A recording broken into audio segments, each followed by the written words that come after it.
January 1991. In the small Saudi Arabian border town of Khafji, American soldiers faced the unexpected, an Iraqi invasion. The first thing that entered my mind was fear. If you say you're not afraid, you're either lying or you're insane. The real story behind the Persian Gulf War is that of the individual soldier. I was wondering at one point what size bullet was going to come through the wall all the way. It is a story of honor, determination, and valor. Having been in the Battle of Khafji, I appreciate life. Very, very much. Life is precious. It is a story forever written in the hearts of those who lived it.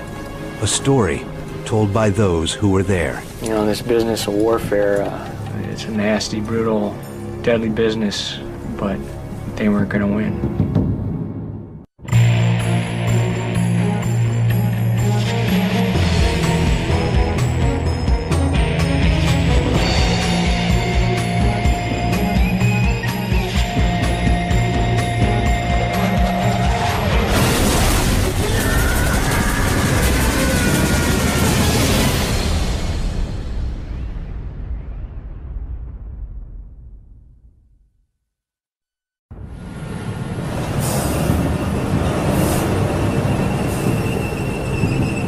The Persian Gulf War.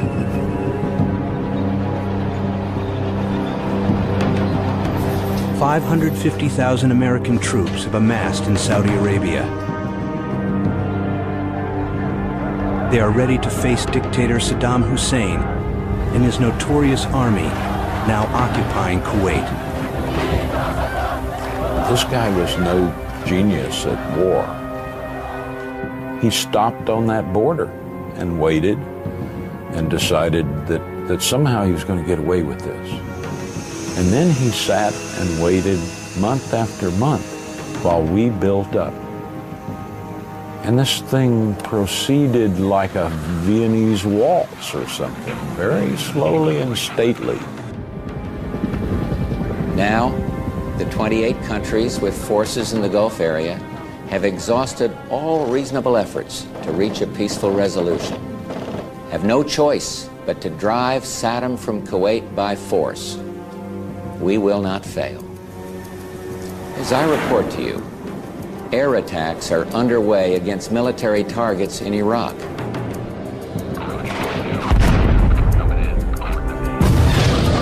The nightly airstrikes pound Iraqi positions throughout the region. Despite the initial success of the air war, the battle comes to the soldiers on the ground. The Persian Gulf War was sort of presented as this bloodless, high-tech, almost a video game war. And wars are never that. Wars are about soldiers, they're about sacrifice, they're about fear. Along the border between Kuwait and Saudi Arabia, forward observers call in these airstrikes from observation posts, called OPs, that are positioned across the desert. Marine Kurt Lang is posted at OP-8, monitoring the road that leads to the Saudi Arabian town of Khafji. Under the cover of darkness, he calls in an air raid on Iraqi forces advancing toward the border. Following the raid, we got a radio call. I was asked to come back to Shrig headquarters there at the northern end of Khafji for a debriefing. We had offset a massive offense into Khafji. So we got a lot of kudos, a lot of high fives, a lot of applause. And the word that was passed to us was, hey, you know, there's no way that they can mount another attack that size. So, you know, look forward to a pretty peaceful evening.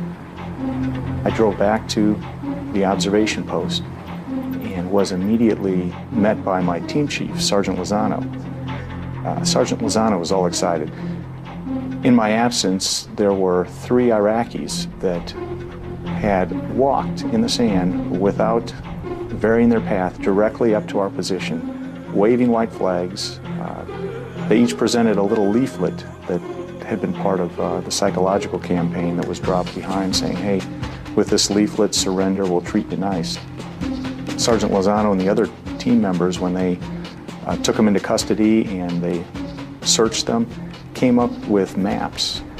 And on the map, our position there, our observation post, was plotted as a target. Obviously, they knew exactly where we were.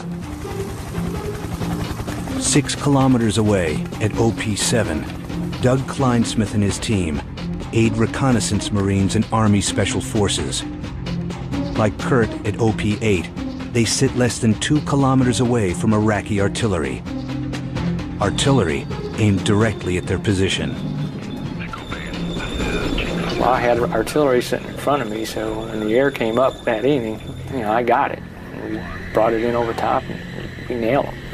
We were watching it through the thermal sights, and you could see the little guys running around and then just kind of stop, and then the color on the thermal sight that would change from bright yellow to orange to red to purple to, that was their body temperature changing. So, we hit them, we got them good.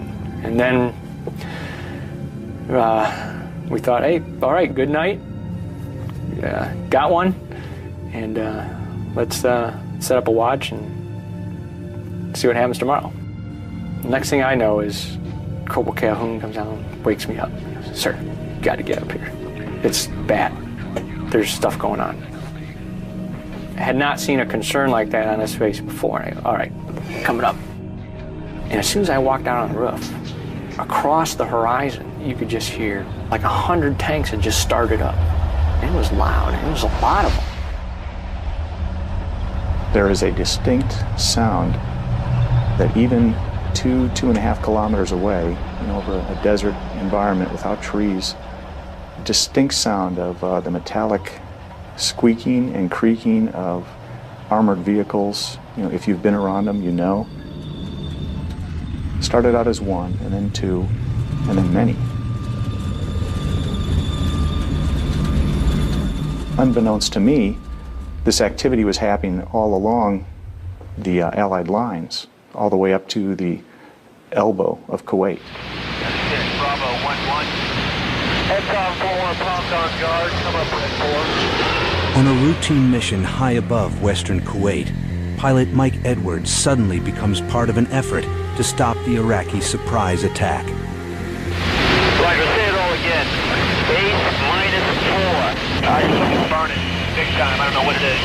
Doesn't matter, sir. There's just kind of a different buzz in the radio, a different feel, or you sense it in the voices of the people you're talking to, that there's something going on. We got some big shooting going on down there. They're shooting to us, good guys. As we start to cruise that direction, we're talking to different people, picking up more bits of information. Go 02, Blacklist, check fire, contact Blacklist, call 5 for Go 02, check fire. And eventually Blacklist hands us off to an OV-10 forward air controller. All right, what was Ryder, and what exactly do you have for us? So we're listening to this story kind of unravel as to where the good guys are, where the bad guys are, what targets the forward air controller wants hit. BTR is entering Khafji. Can you go to that area and check up the site, over? You can see them shooting. They're shooting right at the edge of town. Understand, we can see the shooting down there. But I'm getting really low on gas at this point, and I keep adjusting my bingo so we can at least get some weapons off and then head home. I tell the forward air controller I have everything in sight, brief my wingman that we're going to come in, shooter, Maverick, which means we'll both shoot a Maverick. And we go in, we take out a couple vehicles, and then immediately we head south because we're really pushing the gas. Edwards is with the Fighting Falcons, the 355th Tactical Fighter Squadron. He flies an A-10 fighter jet. The nice thing about the A-10 is we can sit there and employ against targets, time and time again, so we can be very effective and really help out the guys on the ground. The A-10 is affectionately called the Warthog. The Warthog is built to stay up there for a long time, carry a huge amount of weapons. It can take a lot of beating and a lot of shooting up and still fly back home when it's done. And it's a tank killer extraordinaire. Not surprisingly, the A-10 also has a nickname among the Iraqis. They used to call us, I guess, Silent Death. And because of the altitudes we were operating at and the type of engines we have, they couldn't hear us. So at that point, you're picking out targets and you're launching weapons against them, and they don't even know you're there. And next thing they know is things are blowing up around them. If you know that you're not going to hear the threat come to you, then you're always on edge. You know, and that has to wear on their mind and bodies.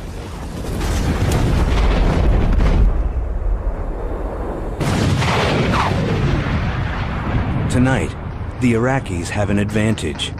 The scope of their surprise attack exceeds available air support. At OP-7 and OP-8, Doug Kleinsmith and Kurt Lang can't get the aircraft they need. They are nearly defenseless, carrying only radios and their personal weapons. I mean, we were a couple dozen guys with small arms and some anti-tank weapons.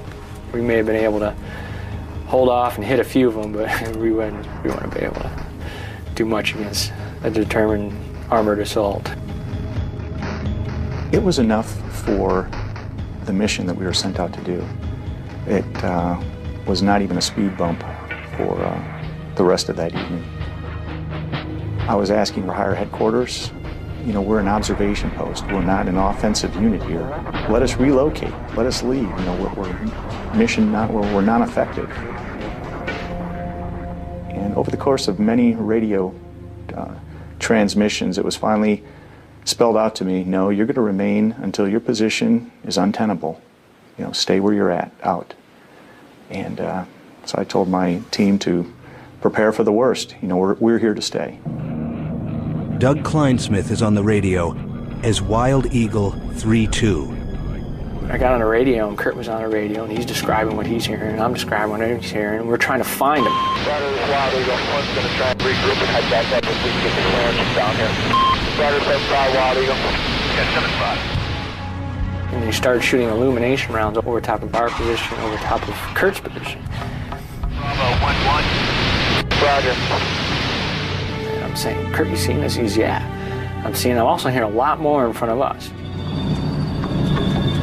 I said, yeah, I'm hearing stuff all over the place. Be advised, every so often you're just coming in very weak, I can barely hear you.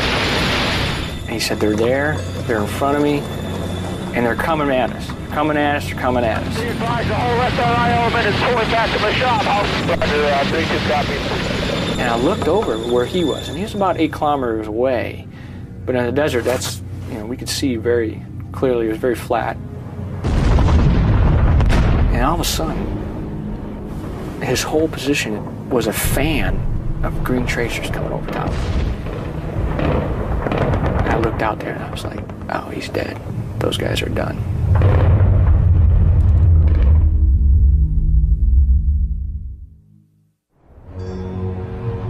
The word came down that there had been this Iraqi attack on a small and insignificant border town on the Kuwait-Saudi border. The reaction of the military was somewhat astonished. You know, they just didn't believe that this had happened. It was kind of like someone had stuck a stick in an ant's nest. There were a lot of folks scurrying around trying to figure this thing out. Doug Kleinsmith is caught in the fervor of the attack. He holds on to his observation post, now with the help of 4 Cobra gunships. I know they saved us because they asked what I wanted them to do, and I kept them circling. I said, just, you know, press forward, let yourself be known. And as long as those guys were there, I know those guys weren't coming at us. There's no way they're going to approach us with 4 Cobras around us. I had pressed a few of the Cobras. I had sent them toward Kurt's last location. Kurt Lang barely holds on as the Iraqi 5th Mechanized Division rolls over his position toward Khafji. The man was just materializing out of the sand dune in front of us. It was the gunner on top of a tank, and he swung his .50 caliber machine gun in our direction and just started letting out a string of fire. And I remember just hitting the ground, face down. I'm on my stomach now. I recall looking and seeing the bunker that we had put together with all these sandbags is just melting in front of my eyes with the impact of all the machine gun rounds. I'm laying there trying to low crawl back was my team chief, Sergeant Lozano. He's now right on top of the sand dune, just yelling, "Come on, sir, get down." He's yelling, "Crawl, crawl." Sergeant Lozano was just pumping these M203 smoke and illumination rounds at this gunner, and he got him to go back down into the tank, which gave me a chance to go crawling back to what was the bunker, and behind the bunker where the vehicle was. Lang and his team have no choice. Leaving behind personal belongings and sensitive cryptological equipment, they make an escape. So Wild Eagle 3-2, also you have to let them know that all our gear, including radios with call signs and frequencies, were compromised. We ran right into this T-55 tank that was in front of us, and so close that it couldn't depress its tube low enough to shoot us. But at the same time, if it continued its rate of speed, it would just crush us. It would roll right over us. The driver stomped on the gas, and we took off, and we were really just bouncing from one little sand dune to another. But we were expecting that final and fatal shot to happen at any time. And then there was a flash, a huge flash, and a fireball. Is it us that's getting blown up? And then we realized it was a tank. The tank had literally been destroyed. It had been blasted into flames. A Cobra gunship sent by Kleinsmith makes it just in time. Launching a Hellfire missile, the Cobra is able to take out the Iraqi T-55. Kurt came back up on the radio. "Doc, I thought you were dead." "Oh, Kurt, dude, man, I thought you were dead." He's like, "Oh, my gosh. Are you okay? I thought you were dead. We saw your position go up like a Christmas tree." And after he finished, I'm like, "Hold on, sir. I thought you're dead. Where are you?" And finds out, he goes, "I'm still here at Observation Post 7. I'm telling him, "Sir, be advised. You're 5 to 7 kilometers behind enemy lines. They're in the city." In a matter of hours, the Iraqis roll into the city of Khafji.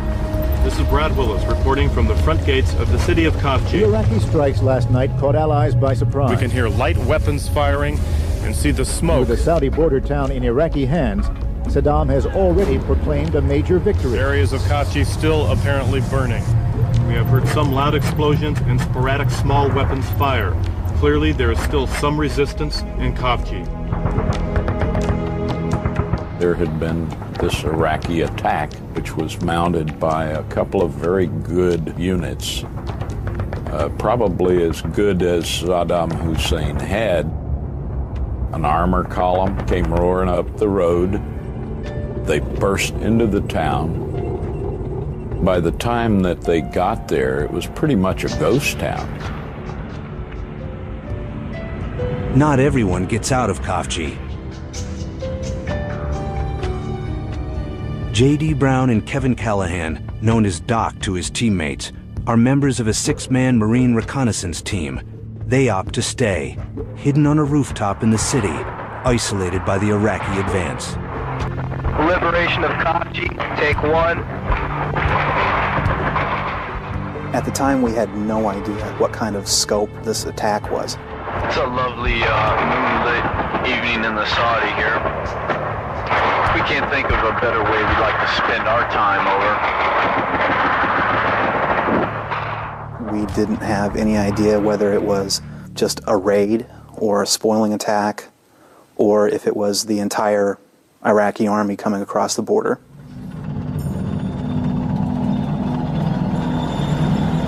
It was kind of a surreal moment to see the enemy for the first time and realize that all of those troops that you see coming down the street are there to kill you. They basically just flooded into Khafji en masse. You couldn't count them. There was just too many. I was thinking they don't know we're here and we're going to inflict some really heavy damage as long as they don't discover us. And that This is a recon Marine's dream, is to be able to not only report on the enemy, but call in fire on them.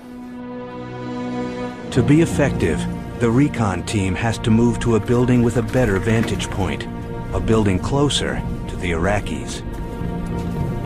Normally a recon team would not move in broad daylight, but we really had no choice. We snuck through the streets of Khafji and the back roads and made it to the other building, luckily, and got up on the roof. I think that was probably the most nerve-wracking time for me, was making that first move into the streets. And if we had been spotted as a small team, we didn't have a whole lot to fight back with. It starts to mess with your mind a little bit because there's all these dark windows everywhere you look, and storm drains, and just, you know, any place where anybody can be hiding. It's just all over.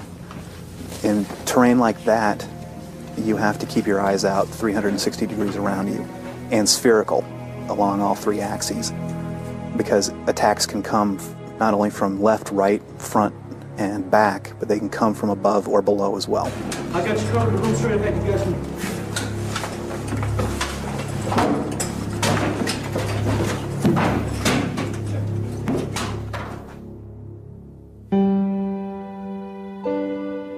Combat forms the closest bonds between men. You are dependent for your life on the man on your left, the man on your right, the guy behind you. And you know that if you get in trouble, either one of these guys or the one behind you would lay down his life for yours. Doc Callahan and J.D. Brown served together for only 9 months. After the war, they went their separate ways. Today, 12 years later, their bond remains strong. I've been looking for you for 12 years, Jeff. Oh, yeah? Yeah. I've tried everything. It's good to see you. Glad to see you kept your Marine Corps haircut there. It's a zero-maintenance haircut. I meant to bring my bush cover that still has that silver star on it that you gave me by the dumpster in the parking lot. I remember that. I'll never forget that as long as I live. They reunite at a Marine urban training facility, a facility that resembles Khafji. Yeah, this is not that far off, is it? No. You know, the cinder block buildings and everything. It's a lot like the buildings we had over there.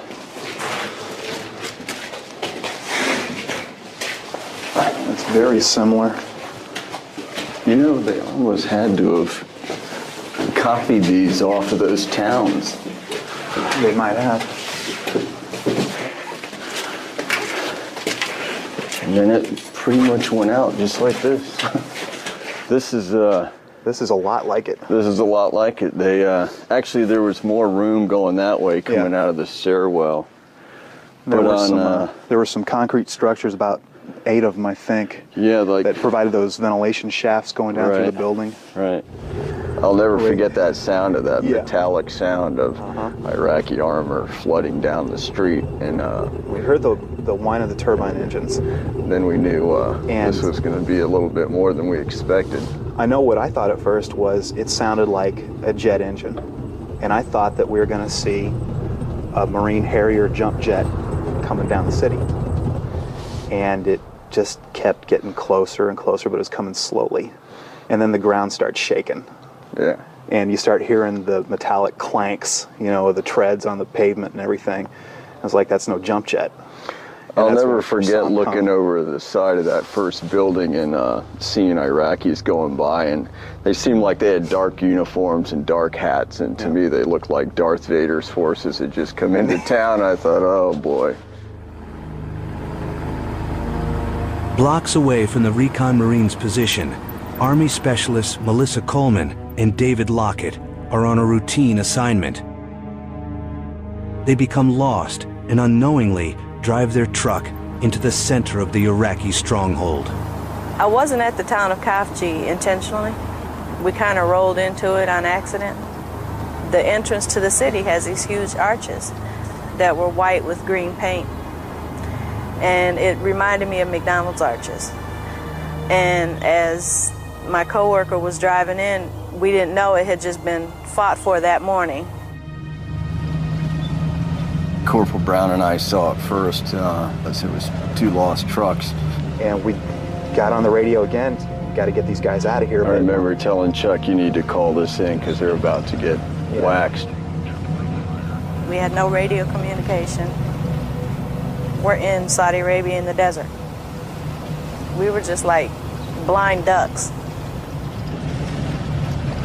They fired up that truck and... They fired the truck up and the truck veered off to its right, our left, and we lost sight of it behind that building. Right. My coworker and I came under enemy fire. We just heard these gunshots ringing out, had no clue where they were coming from. And I had been hit. I had just a hole in my forearm with a pool of blood in it. During the capture, I had been sitting in the passenger seat. We headed into Khafji. The enemy fire came from this direction. And we tried to do a U-turn, but as we got here, they shot a hole in the steering box and we went straight into the wall. I was actually cowered down on the floor right there. Is pretty much where I'd gotten shot at. A U.S. vehicle took a wrong turn, leaving 2 soldiers pinned down inside Khafji. A rescue operation was quickly mounted. They weren't in the vehicle. The tires were spinning, deuce gear was in there, but they weren't in the vehicle. We don't know if they fled or were captured. The rescuers were turned back by 2 Iraqi armored personnel carriers called BMPs. Cobra assault helicopters were called in. But the missing soldiers were nowhere to be found. The staff sergeant that went up ran around the vehicle looking for them, hollering U.S. Marines, U.S. Marines. We got no response, and then we had to get out of there. It's got to be disappointing not to be able to find those men. Yeah, it's, we wanted to get them pretty bad. Melissa Coleman, just 20 years old, is the first American female POW to be captured since World War II. She and Lockett face an arduous journey to the heart of Iraq.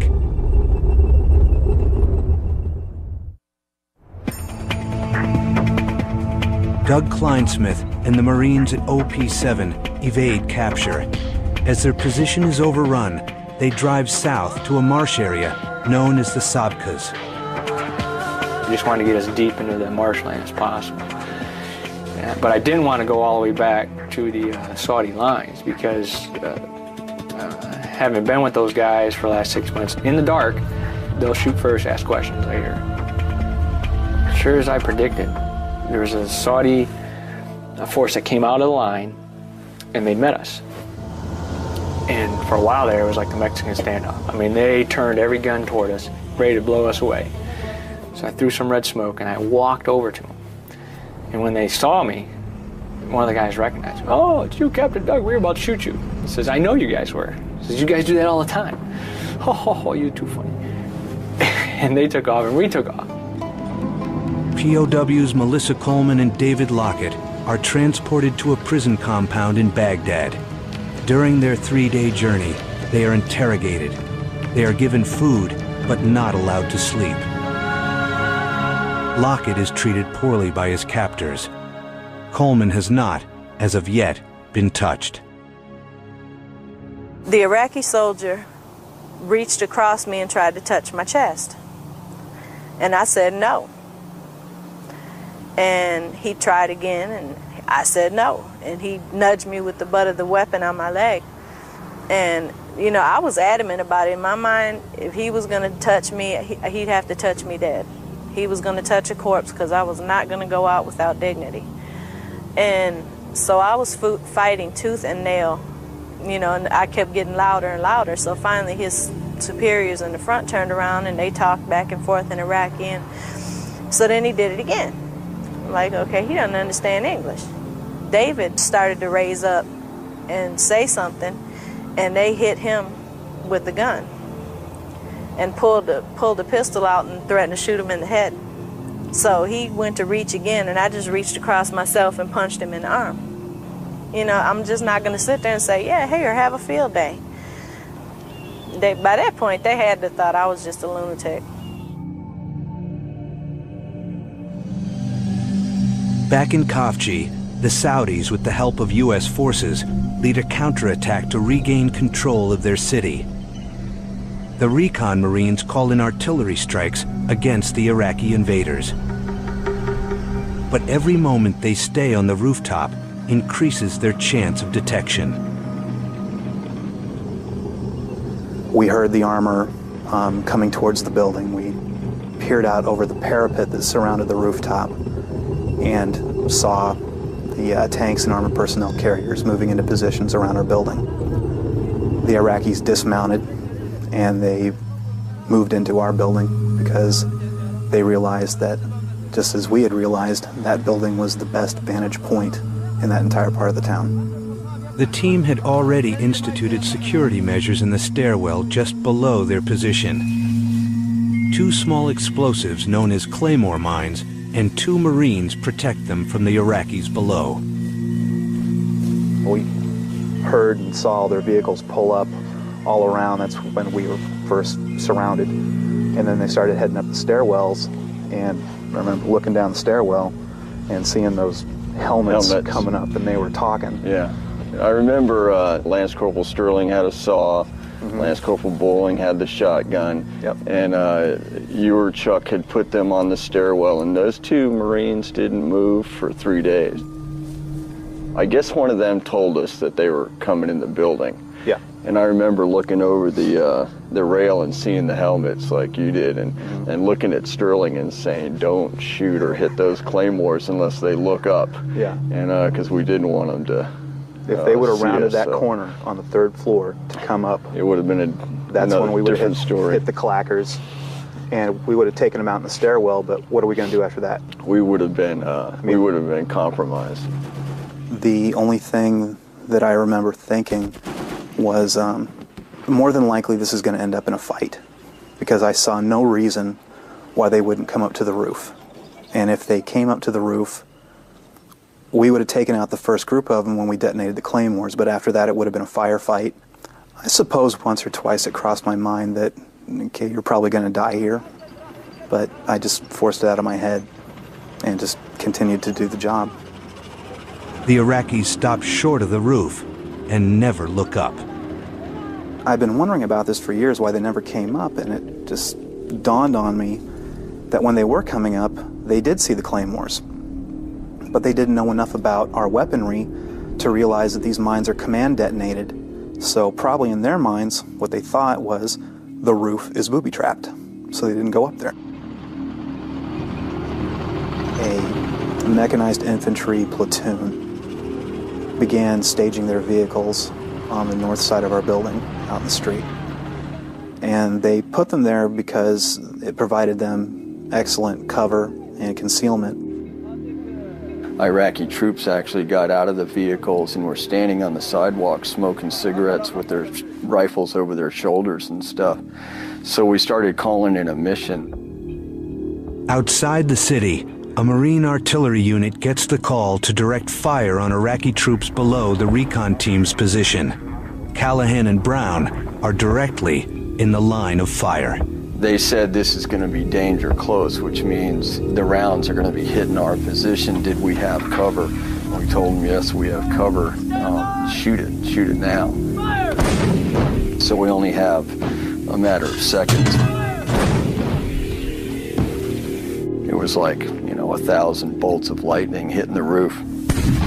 The rounds that the artillerymen were firing for us were called DPICM, stands for Dual Purpose Individual Cluster Munition.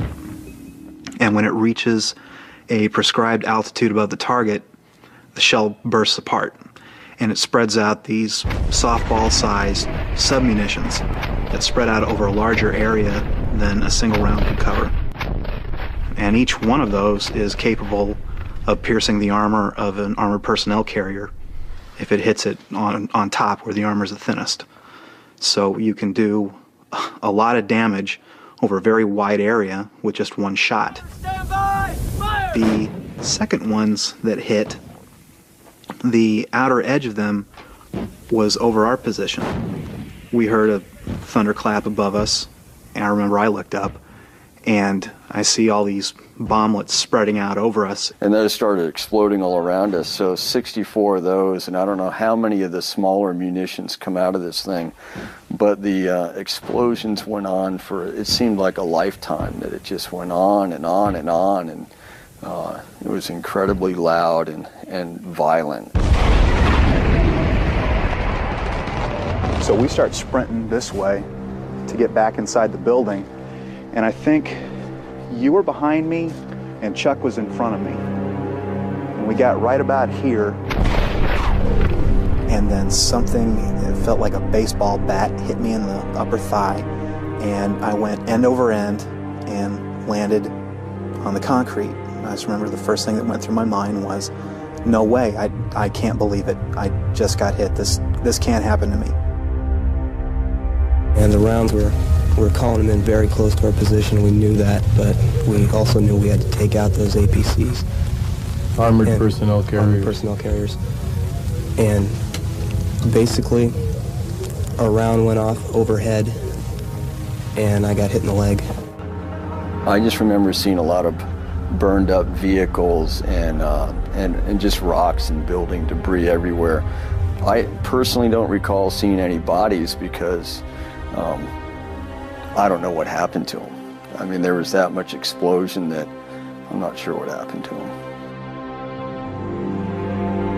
In a Baghdad prison compound, Melissa Coleman is in solitary, but receives humane treatment from her guards. I was treated differently than the men. I don't know if they were trying to prove to the Allies that they could treat women fairly. The men were burned with cigarettes. They were electrically shocked with batteries. They were almost starved to death. Melissa is still in the path of danger. U.S. airstrikes drop bombs close to her prison. One night, there was an air raid, and this is the only time that I feared for my life. And I said, Lord, you let me live through the Iraqis, now the Americans are going to kill me. We had an air raid, and they bombed the compound. And it had to have been within 2 miles of my prison. Because as I laid there, I could see this ball of fire coming from the sky. And it hit so hard, everything shook. And after every air raid, the Iraqi guards would stand outside my window and go, Melissa, are you okay? Melissa, are you okay? And one of my guards got a piece of shrapnel in his eye shooting Sam back at one of our airplanes. Pilot Mike Edwards knows firsthand what it's like to face a SAM. Most of the times when we're shot at, the temporal distortion kind of kicks in. You know, like people say, everything starts to slow down. The time I was shot, I just remember everything was just so crystal clear, and I saw this SAM come up at me, and it had the little corkscrew thing going, and I'm like, I can't believe someone's shooting at me. I don't believe this. And then all of a sudden you're on, how long have I been sitting here talking and thinking and looking at this thing coming up at me? And then your training kicks in. In reality, it's probably a fraction of a second, but it kind of wakes you up. In Khafji, the recon Marines are in the middle of a firestorm. From the outskirts, American artillery pounds the city to hold back the Iraqis. Right now, all we're doing, the only mission that we have currently is to continue to block further advancement. But I mean, Marines in general, what are they going to do about the Iraqis being there? Well, I expect we're going to go up and spank them. That's what we're going to do. And they probably ought to call 911 right now. I expect we'll go expel them rather violently, rather shortly. Khafji is located in a sector of Saudi Arabia controlled by Saudi and Arab forces. So it is the Saudis, with limited help from U.S. air and ground forces, that have to retake the city. This was a matter of need for the Saudis themselves, to give them a point of pride. This is their territory, and somebody has come in and taken one of their towns. They ought to be the ones to retake it. On the third day of the battle, the Saudis make it into the city. The recon team is caught in the clash between Iraqi forces and the advancing Saudi units. As the fight rages around them, an Iraqi tank faces off against a Saudi armored vehicle. The Saudis fired that tow missile and hit the tank. And the turret of the tank blew up and exploded into flames. And Corporal Brown and I were standing there watching the Iraqis jump out of these vehicles and start running. They were burning in flames, and a huge billow of black smoke started coming out and actually started covering the street and kind of covering our building. That's when we realized this is it. It's now or never. We go now. We got out on foot. We were running, and we headed out to the west, across the street, down a side street for a little ways. Then we turned south to head towards Saudi lines. The town actually stops, the pavement stops, and the sand starts. We kept running into the desert, and one of our team leaders, Sergeant Imes, came speeding up in a stripped-down Humvee and said, "Get in," and we all dove in the back and took off into the desert. As Saudi and Arab forces pushed further into the city, Doug Kleinsmith rejoins a Saudi brigade. They head north to cut off Iraqi reinforcements entering the city. Along the way, they encounter Iraqi soldiers who want to surrender. There's about a dozen of them or so. And the closer they got, they realized, oh man, these are Americans, and not only that, they're Marines. Some of them knelt down, and you could see that they were just like, oh, my life's over. And one of the guys gets up, one of the Iraqis. He comes, as he's being searched, he's talking, he says to one of my corporals, he goes, please, no, kill me. Don't kill me. And he goes, no, we're not going to kill you. Go get back in line. So he gets back in line, and he talks to his friends. Another guy jumps up. You're not going to kill me. You're not going to kill me. Says, no, we're not killing anybody. Get back in line. I had an interpreter tell me, he says, oh man, sir, you know what they told these guys? They told these guys that you get caught by an American Marine, he's going to cut off your arms and legs and leave you in the desert there. Now that was the propaganda on their side, and they believed it. Now, with the Iraqis on the retreat, Kurt Lang and some of his team decide to go behind enemy lines to retrieve the equipment they had abandoned. We're the Marines. You know, we don't leave anyone behind, and I didn't. And then after that, we don't leave anything behind. It was important, just maybe a personal save of face. You know, when you're put in a desperate situation where, you know, being overrun, you're undermanned, under-equipped, being overrun by a mechanized unit, you know, escaping with your lives. Well, now we had regained the initiative. Now it was time for me to go back and get everything. We came up with a plan to race back up to the observation post and do a quick search of our positions there. So there's very light resistance going up there. We got up to the sand dune, stopped the vehicle, back ramp goes down, and it was just, it couldn't have been more perfect. We recovered everything. Everything that had been missing a day or two ago was now back in our hands. At the end of the war, Saddam Hussein releases 10 POWs as a show of good faith. Most were starved, beaten, and tortured. After 33 days of imprisonment, Melissa Coleman was about to be free. They took us to a hotel. We got in the room, and they had us, the 10 of us, sitting at a table for photo ops. All this media, they're all going, Melissa, how do you feel? Melissa, how did they treat you? Melissa, are you okay? Looking around at these people, who in the hell are these people? And why do they know my name? And I couldn't comprehend it. I was just so naive.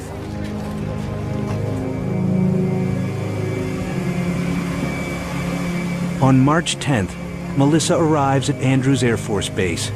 Aboard Air Force One, on her journey home, Melissa celebrated her 21st birthday. When things have come up, I've dealt with them on my own and moved on. It's not a part of my everyday life. I see my scars and it doesn't faze me. Kids ask me at my kids' school, you got shot and you didn't die? And, yep, didn't die. You know, it's just nothing to me. It's life.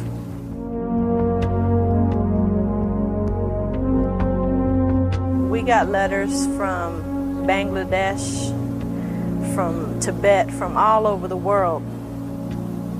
One little girl even just drew a picture of a female soldier and said, United States. And it got to me. Melissa and the men and women who fought and won the war in the Gulf were home. That's all I remember is just how neat the green grass was. It almost hurt your eyes. For 7.5 months, we hadn't really seen green grass. I was coming home, eating ice cream and going to movies and pizza and all that. It was kind of sad to see the unit breaking up because we'd all become so close. He's hands down one of the best guys I've ever served with. I can't imagine what Khafji would have been like without him. I can't imagine what the team would have been like without him. I bought him a Silver Star ribbon because that's what I thought Doc deserved. I think I said to him, you know, nobody else knows what we did up there, but we know what we did up there. So this is for you.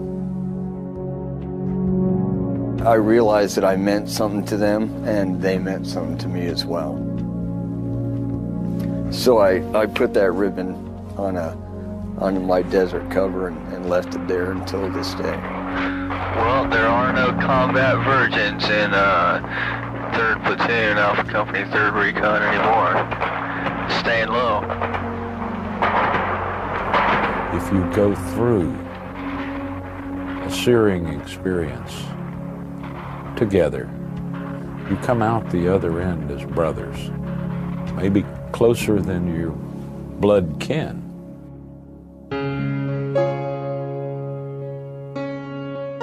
What I did was lead men in battle. And that is a privilege every Marine officer hopes to have. And there's no doubt in my mind that any one of them would have given their life for the others, and I would have the same for them.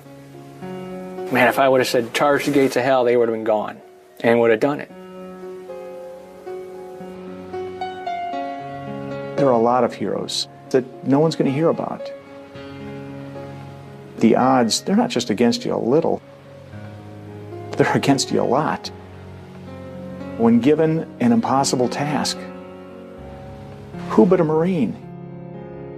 I felt like I had asked those Marines to stay and do their job in Khafji, and they were young guys.